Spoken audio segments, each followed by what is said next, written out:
Affiliate partnerships. Disclaimer na agad, hindi po tayo expert pero i-share ko kung paano ko to ginagawa. Kung paano po kayo nagpo-post ng mga reels, photos, or videos, ganun din lang po ang first step. Gaya neto.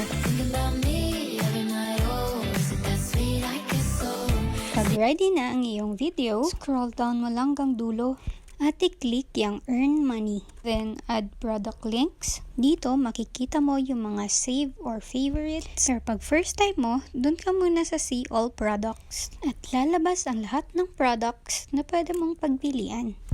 I-click lang ang heart icon para may add ito sa iyong favorites. Tapos, pindutin lang ang plus sign and then save.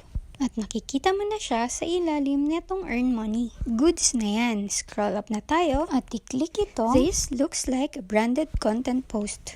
At i-toggle on ang add paid partnership label, lalo na kung product reviews ang videos mo, para informed ang viewers mo na maaari kang kumita sa video nito.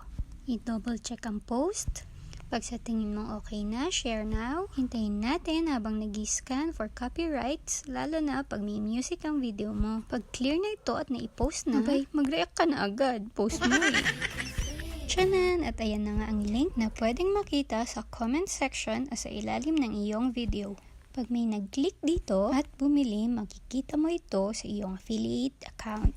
Shopee affiliate program nga pala yung sa akin. Tapos ayan, at maghintay na tayo ng commission.